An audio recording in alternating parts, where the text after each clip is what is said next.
So I got started in marketing. I actually had a career which you won't see on my background. So I was a paralegal in asbestos litigation. So I studied law in undergraduate, came out and thought I wanted to become a lawyer and was working and it wasn't right. And I'm proud of myself actually now that I think about it for trusting my gut and completely changing. So went back and did a master's and quickly pivoted into event marketing. So I worked at a company called BizMesh Media in New York City. And this is in the birth of social media. So we would put together large scale events for the events industry. So suppliers and people showing what their products did in front of event planners. And we threw up a social media feed and a Twitter feed at the time in the middle of like a live conference. And I remember gravitating towards that and the online connection. Like, let's say I'm tweeting with Greg before coming to the event. I see Greg at the event, we meet up and I see everything happening. And I quickly said, online marketing digital is exactly where I need to be. And that I have stuck with my whole career. Sure. Was BizBatch, were they purchased by Cvent, or were they part of Cvent or connected to Cvent in some way? Not connected. We worked a lot with Cvent. They were purchased a couple of years ago, but not by Cvent. Okay. Yeah. So, because I remember so I was at events.com.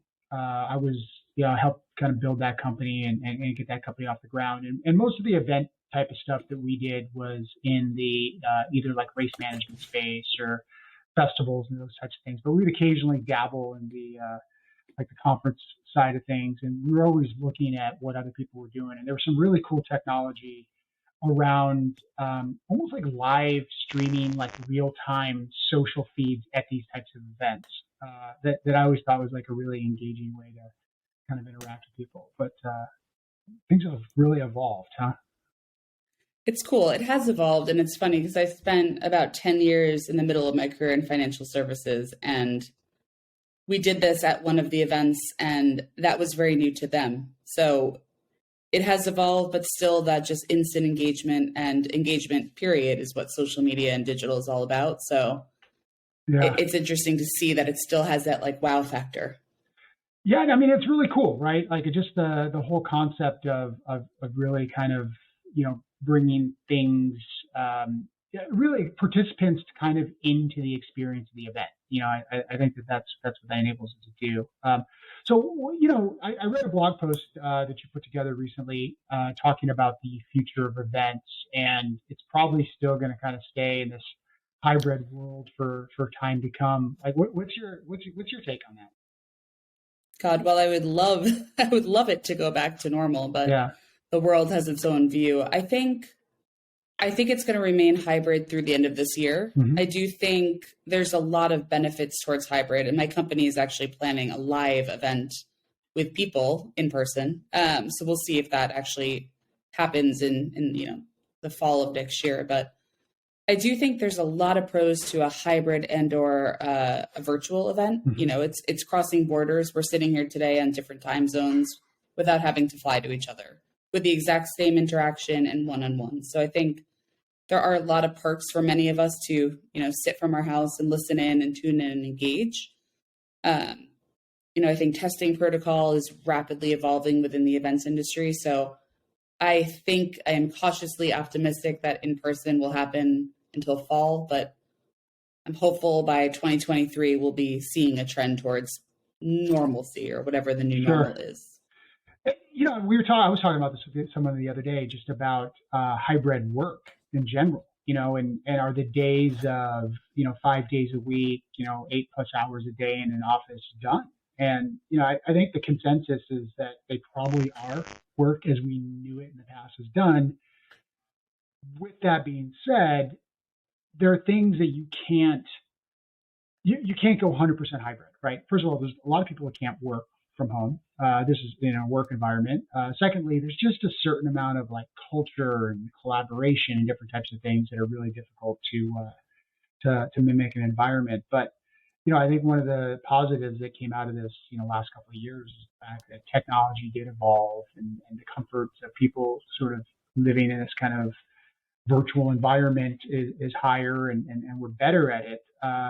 Yeah, I think there's something to be said in the event space. Like, I think we're going to get back to physical events and people, showing up in person and networking and going out to dinners after the event's over. And I think it's harder to be engaged sitting in, your home office or whatever it is, watching an event on your screen.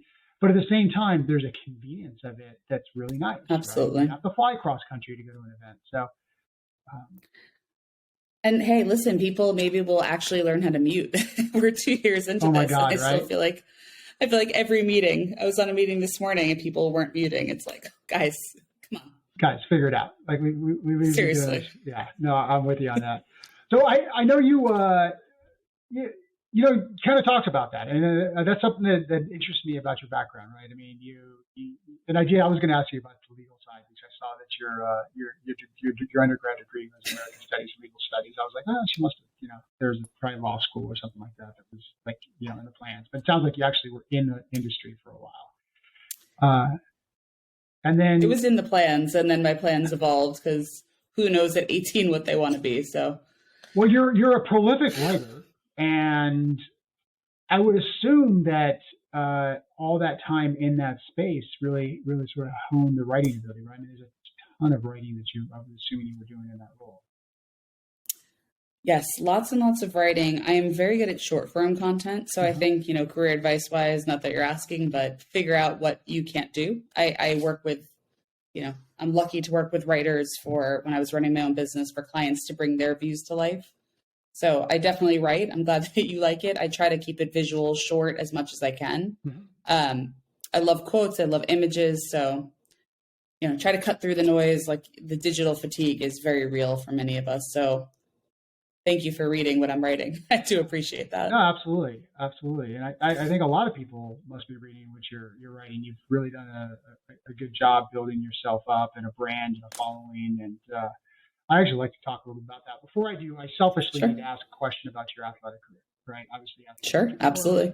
So I have two daughters. We were talking about this right before we went live, 11-year-old, 8-year-old, softball players, both very talented. My 11-year-old especially is kind of getting to that point where travel ball keeps coming. She keeps getting recruited to bring in. And I'm like amazed at the time commitment that they want these kids to get into. A travel ball for her, I think it's like something like 48, 40 plus weekends a year. There's like a tournament, and then a couple practices a week, and all these different types of things, and it's unbelievable. I mean, I was able to play college sports, and I played 3 sports: football, baseball, basketball, whatever the season was. I'd move to that sport and kind of move on, and now it's like the specialization. And I'd love to hear just your journey of playing college softball. So it's funny. I played softball and soccer, got recruited for both sports I went to Brandeis University up in Boston in Waltham, Mass. And it is a lot of time commitment. There's no sleeping in on weekends. There's no relaxing. It's fall ball. And then you get a little break in winter, but you're still training. You're getting up, you're hustling, you're practicing, you're focusing on starting. And we start up there very early. We used to do our tournaments down in Florida. Every weekend is that commitment. And I do think, as a mother of 2 kids, I have a 5 and a 7-year-old who are super athletic little boys, and we have no weekends, and we are doing the same thing as you. We are at tournaments and outdoor practices, and they're in I think honestly 5 days of sports now. You can't teach this for kids. So I, as a parent, I cultivate what my children like, and it seems like your daughter's incredibly into softball. So anything you can do to help her. And that's why we love carpools as parents, taking times getting kids to and from, but you can't put that drive in a kid. And I think, out of sports and into the working world, I try to hire athletes as much as I can. Yeah. We're multitaskers. We know how to get stuff done. And that drive and passion is something that is really just inside of you. So, I love it. I still play softball. I hope, I do. I play in 2 leagues here. I play in a town league, and then I play in a co-ed league a town over. Yeah. So it's fun. It keeps me busy. What position did you play in college? So I ended up in center field or left field. I pitched my first year, and then that didn't continue with my shoulder. I did not agree. Yeah. So I went out to outfield. Yeah. It's a, I grew up playing baseball, and I have a sister, but she didn't play. So I didn't know softball. And, it was like, I just thought it was like baseball with a bigger ball. And as I've gotten more into it, I've coached my daughter the last couple of years, and, how it is, kind of drink the Kool-Aid. It's like you go all in. Absolutely. It's a completely different game. The similarities, of course, but very different in general, and just the way the positions work and the kind of players that are out there, and concepts of like slap hitting, and but pitching more than anything is the one thing where you're like, I feel like most people, you can kind of give them a baseball and you can be like, all right, like get up on the mound and throw the ball, and they can sort of do it. That's softball pitching is a art in itself. And it's, incredibly difficult, and the amount of coordination of your body moving in so many different directions and the timing necessary to be able to do it effectively is pretty impressive. It's something else. It's funny. I'm 5'10", which you can't tell from this podcast. Yeah. But when I was in high school, someone said to me, they were like, you need to be pitching. You're built as a pitcher. Yeah. And I kind of learned at that point. And, I was good in the high school world, and I went to college, and I was fine in college. But my current best friend, who I met at Brandeis, who's a year younger than me, was incredible. So it's funny. It's like she had pitches I didn't have, and it's all these little tiny things. I remember sitting, and I don't know if your daughter does pitching, but I had like the fake person that you pitch into. Yeah. And I remember picturing mentally the person that would always be like my arch nemesis in softball, and I would pitch the ball and work on all my different pitches. Yeah. It's really something. It was fun. I still pitch. I pitch to my kids sometimes, and they still can't hit me. So I'm proud of that. I love that.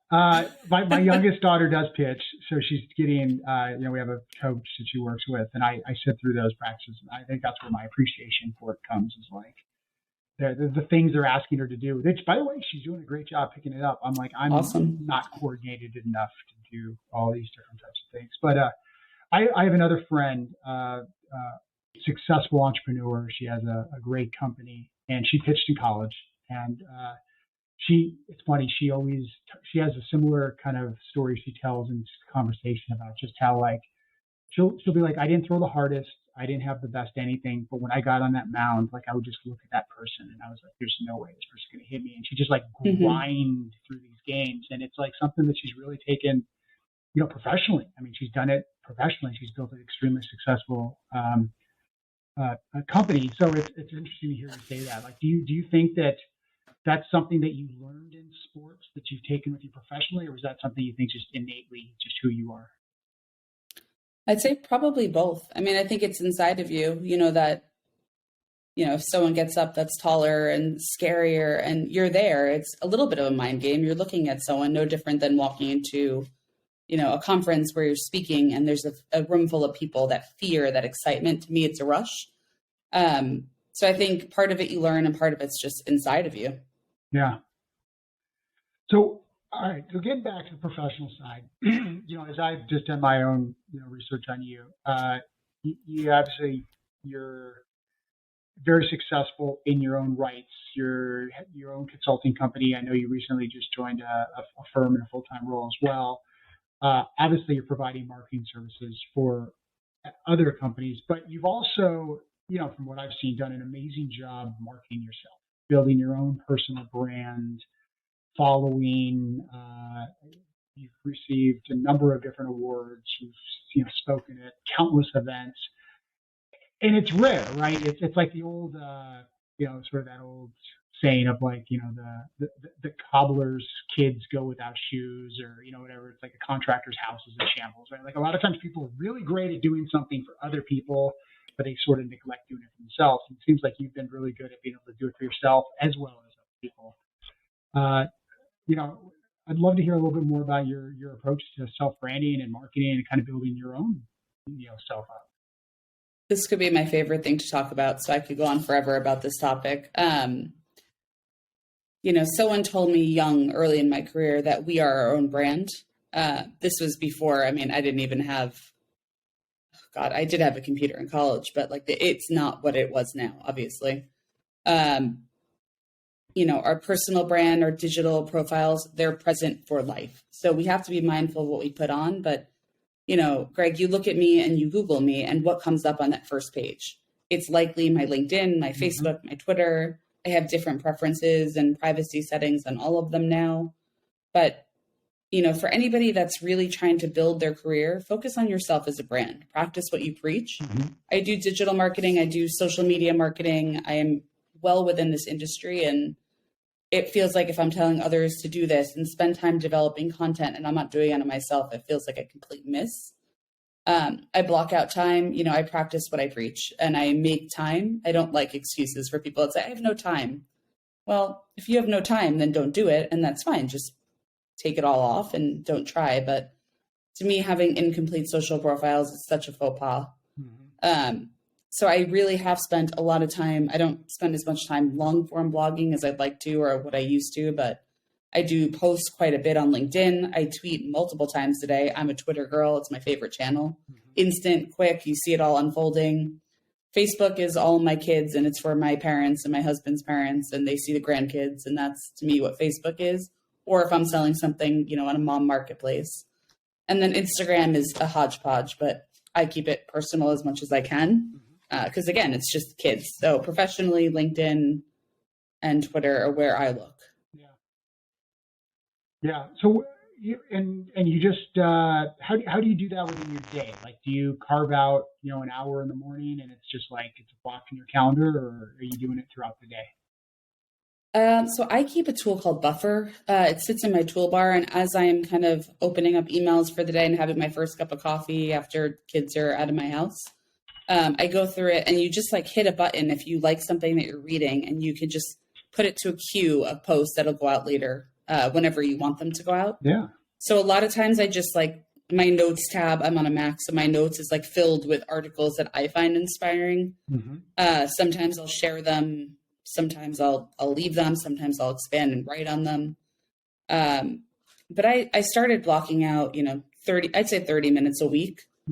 But this is like, honestly, because of my job, and I control digital marketing and website marketing, and I am on social media all day long for work. So I'm in there and I see updates and I reply and I spend time, because social media is all about engagement, period.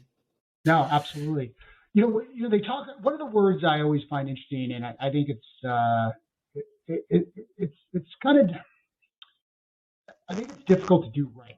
If you talk to a lot of marketers, and marketers will use this word authentic. You got to be authentic. You want your messaging to be authentic. And I think it can be kind of difficult to do, number one, because, in many cases, especially businesses, they are marketing because there's a commercial rationale behind it. So when you think about, when you consult and you're talking to companies, talking to startups, you're talking to people who are looking to build their social presence, and you think about creating authentic content, what's your advice to them? So my first advice is always look at the analytics, assuming there are analytics. If you have analytics set up, let the data talk. So look at where you're getting traffic from, what your insights look like, and what types of content is resonating with your end audience. I think companies, and I'm in a new role and we're looking at content currently. I believe in smart content, not over content. So some companies are like, I need to have 7 posts a day. That's just why do you need that? So I believe in looking at, is it visual content? Do you need to invest more in digital video content and editing it down? Is podcasts right for your business? So definitely be smart with content created. Absolutely be visual, without a doubt. There's so many tools that are free or very cheap to implement for your company.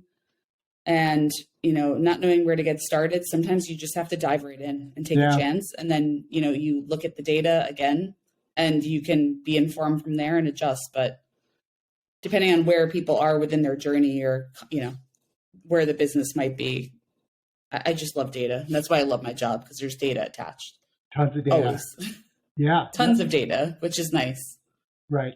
So, I noticed, I know you had your own, or you still do have your own consulting practice and work with a variety of different companies. And then, recently you joined, just literally like in the last month, joined a pretty exciting, larger software company in a full-time role. What made you make that leap? a really good boss. So when I'd cross paths with, God, early in my career, I met her 12, 15 years ago, and we've kind of stayed in touch, when there used to be events in the city, stayed in touch or online. And she reached out to me earlier this summer, and I listened to her. And I will, again, another piece of advice is network as much as you possibly can, because who knows what it's ever going to turn out to be.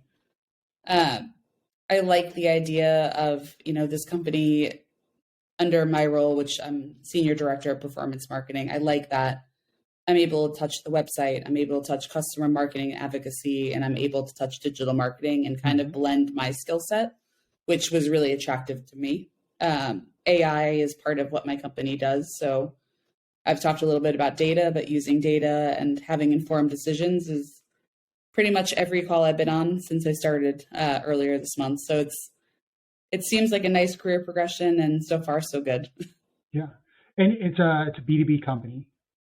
Yes. So you're marketing, when you say performance marketing, you're primarily marketing to potential partners, customers, etc. Yep. Different businesses, different partners. We have a partner marketing arm, so looking at that. But I come from a deep career in B2B, which is actually, I feel like, quite rare now. I started at a company called B2B, which is now folded into Ad Age. So, I feel like I've lived and breathed in LinkedIn as LinkedIn has constantly evolved, and worked closely with them from the beginning. So it's definitely its own sub skill set. How's that relationship when you think about working with the sales team, you think about working with, potential, and I don't know if like email marketing, all that falls under your sphere or not, but when you think about your role in the company, what's that process look like from a collaboration perspective? Collaborating with everyone, honestly, working really closely with the sales team on a variety of initiatives, and kind of a lot of, we're deep in campaign planning, just for 2022, but looking at, what channels are driving return. Is it email? Is it social? Is it SEO? Is it the website? Is it working with the UX team to make improvements? So it's kind of a variety, but again, kind of like being an athlete or a team player, you're in a lot of different discussions and you're involved in a lot. So I've tried to come in with a listening ear. I've had bosses that come in and change everything, and it drives everyone crazy. So that's right. Listening, collaborating, and just trying to optimize whatever channels work is kind of where I am currently. Yeah. I think, obviously a lot of entrepreneurs and people who are in the startup space, listen in, and just myself in general, I do consulting and have my own ventures that I'm working on. As you're building a company, it can be a little overwhelming on where to start, right? I mean, because, you start thinking about social channels. You're like, okay, well, we got to have a Twitter strategy, and we got to have our LinkedIn strategy. Obviously, those are pretty simple. But it's like, well, do we need an Instagram account? It's like, how do we get following? What's engagement looks like? And you have depending on what you're doing, it's like there's TikTok out there, and it's like there's different social profiles, and it's like, should we blog? Should we create a podcast? Do we need to start doing virtual events? Do we need to, what kind of content? And it honestly can become overwhelming. Like, how would you recommend, or how would you advise, a young startup to look at that? So definitely hire where you can't work. So if you're looking for someone to come in for a social media strategy and you don't know where to get started, maybe look to a consultant for advice on that. Because it's funny, hearing you say that just brought back these images to my first social strategy like a decade ago. And I remember saying, I have no idea where to start on this. And it's one of those things like, and I remember my boss saying, just get started, and you're going to laugh at this one day. Yeah. Are you laughing? So far, I mean, we'll see what comes, or what new platforms. All the new platforms are confusing to me about where they fit in my sector, but that's a different story. I'd say start small, be realistic. It depends on how many people are in the team. So if you say, I need a strategy, or I need every channel, be realistic with your goals and set goals, and those goals should change. When I did my own business and I put together my business plans, I set up my LLC and went right into my first contract 3 years ago, or a little over 3 years ago. And it just kind of grew from there. And then the pandemic was the first time where I had time to sit back and really put together a strategy for my company. So if business is busy, lean in and go with it. I'd say network and join consulting groups or join groups for people that, depending on, that's why I love LinkedIn. I love all the groups. I was in 3 different consulting groups and I still am, purely to network, ask questions, crowdsource answers. And I still find it interesting, and things change like the wind in this sector. So start small and be realistic are my 2 goals and answers to that question. Yeah, no, that's great advice. So I saw on your LinkedIn, and I'm assuming it's one of the groups, the Dreamers and Doers group. Yes. Which is really an organization focused on women entrepreneurs. And I've spoken to a couple of women entrepreneurs on the show, and for people out there who don't know, like there's absolute quantifiable measures that talk about the difficulties for women entrepreneurs when it comes to raising outside capital and some of the different things that they have to overcome in order to be successful as entrepreneurs and startups and compete. What has that experience been like for you? Not just as a woman entrepreneur yourself, but also working with other women entrepreneurs. It's been great, honestly. I really prioritize networking.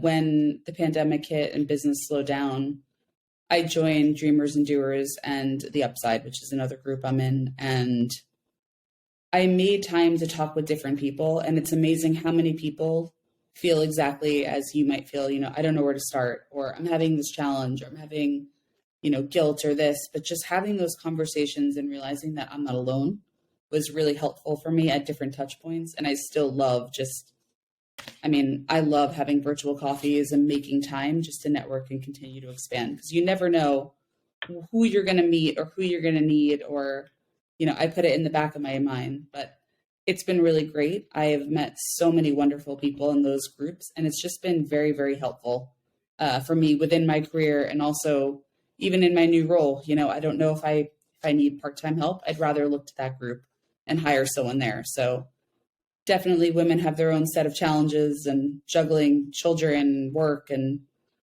sports and drop-offs. It makes me tired just thinking about it, but it's, I wouldn't change it for the world. Yeah.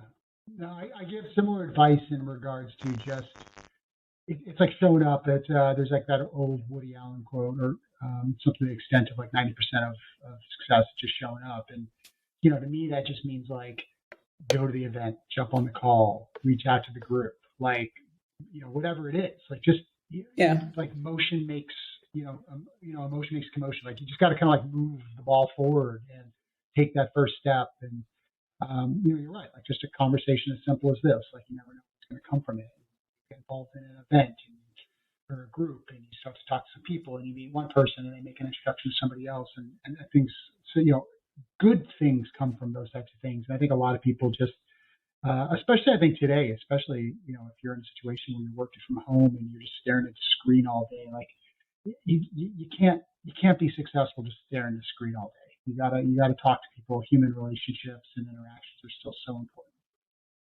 It is. I think networking, and, it's like you have to treat everyone like you're an intern. And that was something that I took really personal. You have to make time for people, and that's just human nature, right? So I'd be surprised if anybody would make time for a 30-minute introduction call. I always will. I leave that open.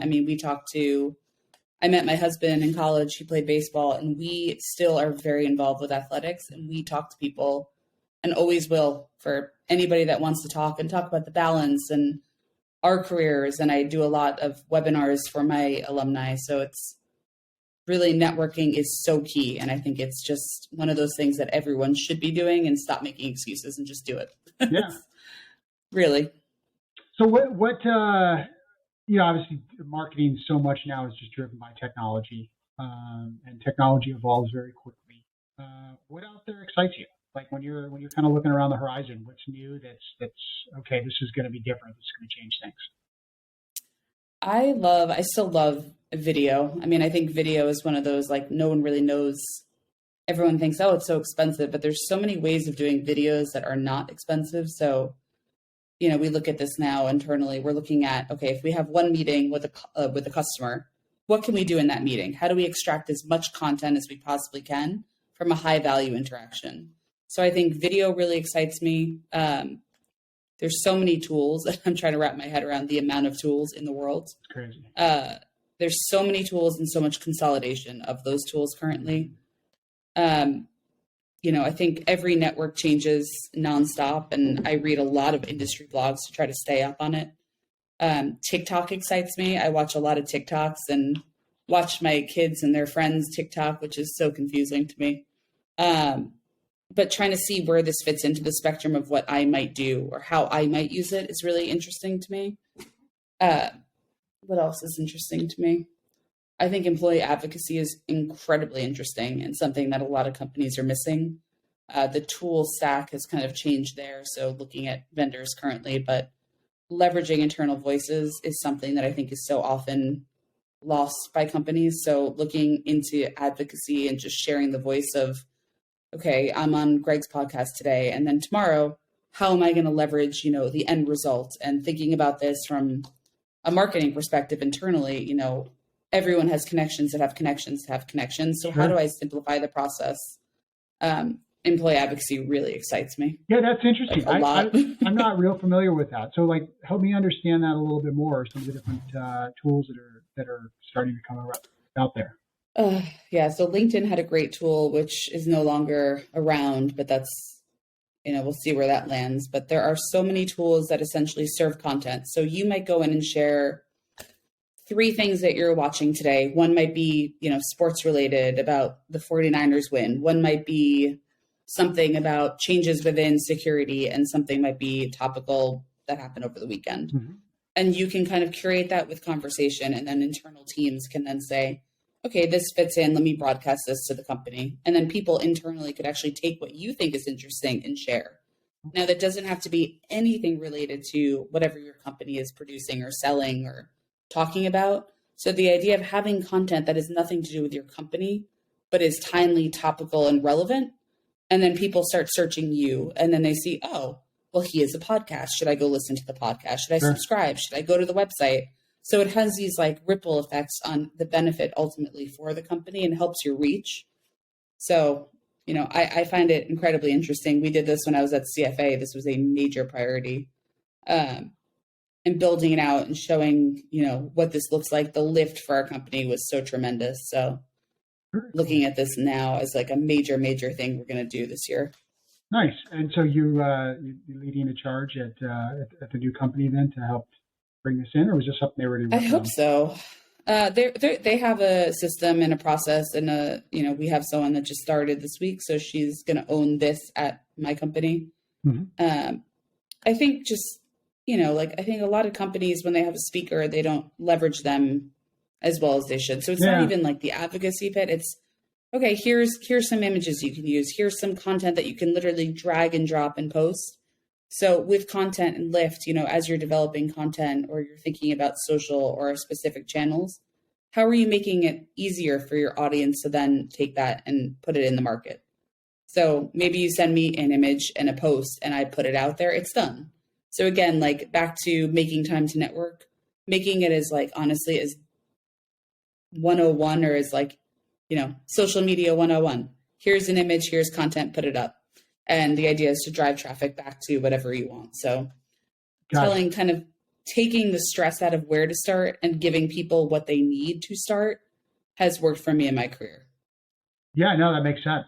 No, that's really interesting. I hadn't really thought about that. So the concept is that, as a company, you have your business and you have your sort of global marketing that you're doing and different kind of content and messaging, et cetera, et cetera. And then you have these people that are within your company and they all have these roles and responsibilities. But if you really dig deeper, you may realize that there's people in your company that all have their own networks and their own talents and their own. That's really a smart way to tap into that.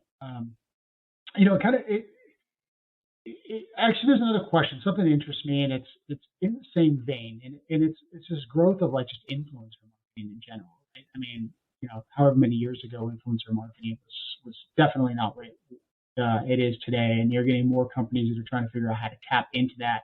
I have a little consumer business that I run with a couple partners. It's more of a passion project than anything, and The majority of our marketing is really influencer marketing, people who are social media presence that do stuff for us. But what's your thought on that? I mean, how do you approach that? I've heard, we've had good success with it, but I've also heard horror stories of just zero like ROI. So we're going down that road. It's really difficult to do it effectively. Have you had any experiences or any sort of best practices that you could give to people out there? Yeah, so definitely being realistic and defining what influence and ROI looks like. So, like I would not actively bring in like a Kim Kardashian to my company. She would not help me. She is an influencer, but being realistic about what an influencer looks like. And there's two types. There's macro and micro. So macro is like a Kim Kardashian, you're paying her, she's a brand spokesperson, versus like, okay, you like my blog. This is great. How can we work together? So I like living in the smaller, like the everyday person. That's just where I have. We mapped it out at CFA, and I learned a lot back, 5 years ago or whatnot. To me, thought leadership really is influencer marketing and adding value. So maybe it's looking at someone to come and contribute to your blog, speak on a podcast, speak at an event whenever that happens again. I'm a huge fan of like a digital takeover. So whether it's, if it's super B2C, giving someone your Instagram and letting them do a day in the life or showing your product or how they use it. Or we did a lot of like Twitter chats at CFA where it was, exactly what we're doing now, but defined with 5 questions and making other people be able to answer or giving the spotlight. So influencer marketing, I think, is a bubble. I think the bubble will pop. I think the world of influencers is rapidly changing and is rapidly being defined, and limits are being set. In financial services, it was very different than other sectors, but influencer marketing is absolutely here. People that drive influence and have clear returns, but defining those returns in value. So if it's website clicks, that's really important. If it's sales, that's important. So again, like anything else, have a plan, have a, here's what we're doing, here's how we're measuring it. So goal, objective, measurement, that's how I look at things. So not always as easy, but when you talk about website traffic and like put a UTM code around it or parameter, or a sale, I've done it with sales or on clients, and that was a little bit easier, but we'll see where it goes. I think it's going to change a lot in the next 10 years. Yeah, no, it's a moving target for sure. It's interesting. I mean, there's like this whole entire like democratization though of people who have clout and who have audiences and who people listen to and who people follow. And I think that as more changes occur, that's not going to go backwards. We're not going to get back to, I don't think, to like the centralization. I mean, 25 years ago, it was like you had your magazines and you had your TV shows, and that was kind of what you had. And that was sort of how you reached people. And now it's anybody can do anything, and you have these people that are, tapping into these different channels with, combined of millions and millions of followers that listen in, and there's always going to be a way to reach other people through those people. So I think honestly, like the one thing is influencers must drive action. I think like the big followers, I see very little value because a lot of those people won't take an action. I think they might influence in a, you might think about it, but from what I'm looking at, if I'm bringing someone in, they have to do something in return, or they have to be able to get someone to get somewhere. And that's helped me kind of frame how I approach influencer marketing. Yeah. And it comes back to that authentic thing, right? I mean, just because somebody has, however many followers and they have these eyeballs, it's like, if they just like, oh, hey, here's this new thing, like, here's a picture of me on my Instagram account, like hair painting or whatever it is. It's like, it's not going to lead people necessarily to buy that. It's like, not at all. And that's also tough for the influencers too, right? Because the influencers have built a following doing a certain thing, and then once they start to feel a little bit too commercial, that's actually it kind of damages the integrity of their own personal brand. It is great for really niche audiences. I mean, I once had a company that did conferences on facades, the sides of buildings, and I was able to identify influencers that also did that. So there is a benefit with content at the center and the core. I do think influencer marketing matters a lot. It's just being realistic about it, but definitely authenticity is so key. It's like the Clubhouse element, right? Yeah. When the pandemic broke and Clubhouse came out, it was us talking without cameras and being authentic and having voice, and you can't fake it, right? You can't fake it, or you can't have somebody else do it. And I laugh kind of when I think about other people hiring people to do all their posts. It's not authentic to me. No. So I value authenticity as a consumer, and as someone in my career. So, I think that matters. And I think as customers and consumers become more educated, that authenticity into 2022 and beyond is just going to matter more and more, especially as you get to like the C-suite. It really does trickle down. Agreed. So who do you follow? Like, who are your thought leaders that you're reading everything that they come up with? You really think that they're sort of leading the charge in this marketing space? Sure. I love Marketing Insider. There's a blog called Social Media Examiner, Mike Seltzer. Mm-hmm. I've kind of loved what they've posted. Michael Brenner is Marketing Insider now. He was NewsGrad before. He shares just such timely content through his blog. So I love listening to what he does. I still love Guy Kawasaki. I kind of stay within those sectors. I love the roundups. I do a lot of Smart Brief roundups, and I kind of see what smaller industries are posting. Tom Pick, I love. He of no relation to this pick. Yeah. He does a lot within events currently, but a lot of good roundups and content. And again, just focused on engagement and tagging and interaction. So I like big people. I like smaller people. I just like people that share relevant content, and I like engaging with those people. It's just fun to share something and then kind of have the journey in the relationship after. Very cool. So what questions have I not asked that if I had known you longer, I would have asked, because it's like you just know so much and there's so much wisdom that you can like dump on me if I'd asked the right question. Let's see, we talked about influencer marketing, which I'm happy we got to. Yeah. We talked about evolution. What else would you ask me? Why I live in New Jersey and why do you is live that a good in New question? Jersey? Why would you do that? It's so cold. No. So cold. I'm watching the wind outside and all the snow melt, but why did I choose to stay here is a good question. It's so cold today. No, I'm from right outside of New York City and stayed in Boston for a couple of years, but can't imagine, lived in New York after. I just can't imagine not being right outside of New York City. Do you get back into the city often? Well, in a normal world, yes. Yeah, but it's been a little while. Supposed to go see a show tonight. That is no longer happening because of the world, but really? Yes, in a normal stuff kind of. Yeah, okay. It's not good here. It's coming down here. Things seem to be getting a little bit better. It's been a touch and go month. Yeah. Yes, I do go to New York City all the time, take the kids there, and I can't imagine it any other way. Yeah. And we travel all the time. I'm looking forward to traveling. Nice. Love where you are out in your neck of the woods. So yeah, looking forward to hopefully normalcy and all that in 2022. You got any fun trips planned?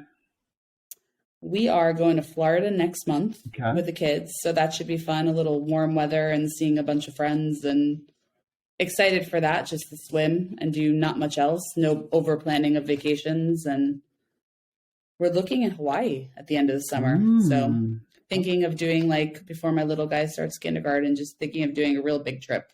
Good. What islands? We're long overdue. I don't know. I think Big Island and maybe Maui. Okay. That's kind of, Good I know choices. I should take this offline with you. You'll probably be able to advise me, but. It's interesting. You're like, we're planning on going to Florida. Like, you're like, we need some warm weather. Let's get out of this. And it's like the opposite here. We're planning our trips up to the mountains so we can like go see snow and ski and do all those types of stuff. Yeah, it's funny. I grew up, my parents have a house out in Western Mass, kind of in the country, and there is nothing I love more than fishing with my kids at the dock. And I'll sit there for hours with them, or being on a boat and going hiking and having that balance, I think, is really important. So I'm just dreaming of like warmer weather when I can have my feet in the water and, have coffee and catch some fish. Yeah, That sounds great to me. that sounds amazing. So, well, Marissa, I appreciate you coming on the show. Thank you so much for having me. I had a blast chatting with you.